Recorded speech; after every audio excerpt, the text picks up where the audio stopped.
This is Don Stewart, the artist at ArtistChronicle.com, and today I am with Strom. I see this painting here. Now, I know that you do more than one style, don't you? Yes, that's very true. So which would be more representative of what you do, or maybe I should ask, what do you like to do best? Wow, I like to do many things, so hence the many styles.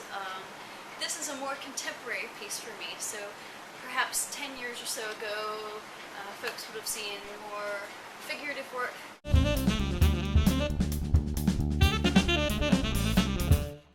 I'd still do quite a lot of figurative. It's just sort of progressed in a different style. Maybe in the last 10 years, though, I've started doing these abstracted landscapes, imagined seascapes, imagined landscapes, things that are paying homage to nature.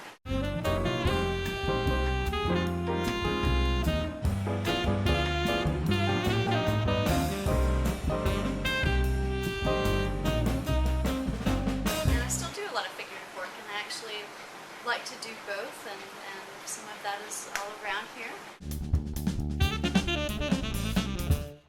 I tend to have a looser stroke, and maybe that's a contemporary way to describe my latest work, as opposed to where I come from being very pristine and academic and representative of something exactly. So when I say academic painting and sort of that sort of learned way of approaching things and technique, and sort of talking about this style. I did this particular watercolor self-portrait in 1996, and then something like this orange piece is a newer piece for me. It happened sort of during the transition of going from something so exact and before the complete looseness had occurred in my artwork.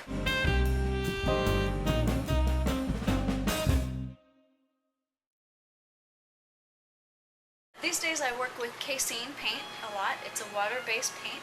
Okay. It's made out of curdled milk and pigment. It's very old. Yummy. People were painting with it 10,000 years ago on cave walls, yes. Okay. It's very tasty stuff. This is actually gessoed paper. So it's watercolor paper that's been primed with an acrylic primer. So there's more tooth to the paper, and I can really work the paper, work into it without working a hole right through it. I've got my palette here with my primary colors. I have yellow, a couple of reds, and blue. And from your primaries, anyone should be able to make any color under the sun. I like to use different brushes. This is a nice medium to large size brush, so I can get a nice fat mark from it right from the get-go. How do you know where to start? How do you... Well, I really have been just starting with really simple mark making, and literally loading up my paintbrush with a color, nice juicy wet paint, and flinging it across the canvas. And oftentimes I make circular marks to begin with.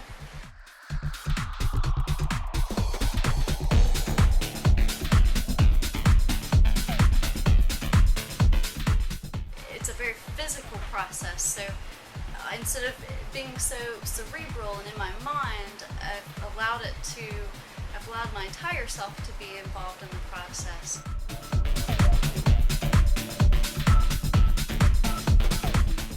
As I'm making those very first marks and putting them down, it's almost like a Rolodex starts to flip in my brain, and I step back and I see what there is to see in those marks. It's like looking at clouds in the sky and seeing frogs and dragons and rabbits and faces. It's the same exact thing. I'm just looking at these marks, and I might rotate the canvas around until I can see that thing in there that's starting to peek out, and then I'll approach it and try to develop that.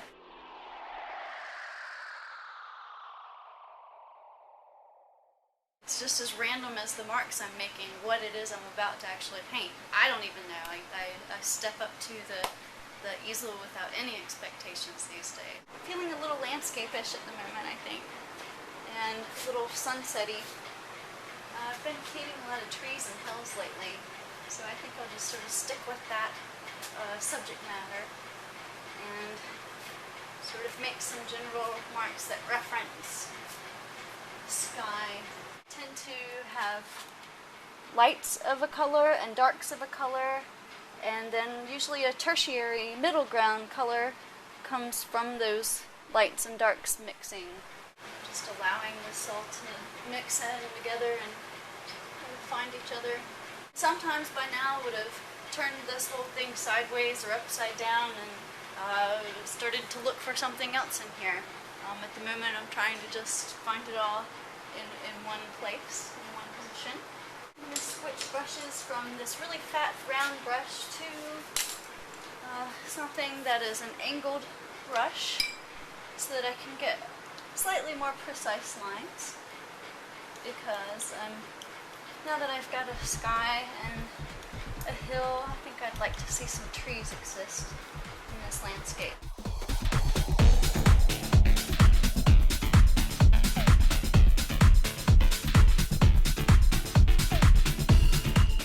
Broad at the base, then at the top, like trees grow.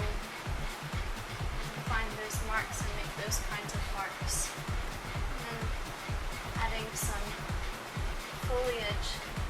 And then coming in and putting in grass and painting the direction that grass grows in from the ground up. I've got some darks in, and now I'm adding some lights where, say, the sun might hit these treetops.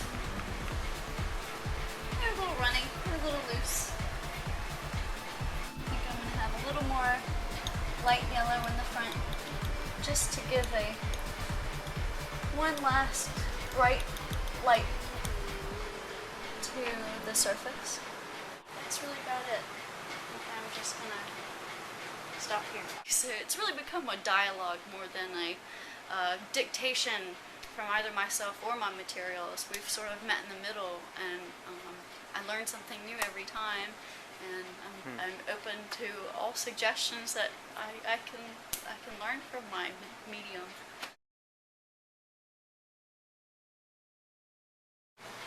This is a newer painting. It's called Togetherness. I think it's my interpretation of sort of a bridge, a natural bridge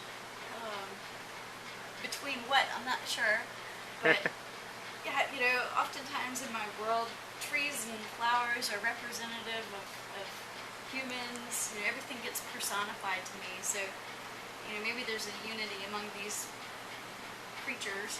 And what was the first stroke you made on this one? I think probably a nice big wide bold stroke, a very physical mark across the surface of the canvas.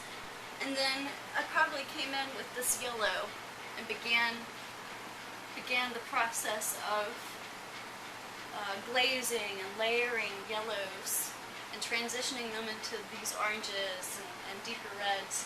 I probably came in with the reds of these treetops, if that's what they are, and allowed the yellow to streak, allowed the green to come into the surface, and again streak.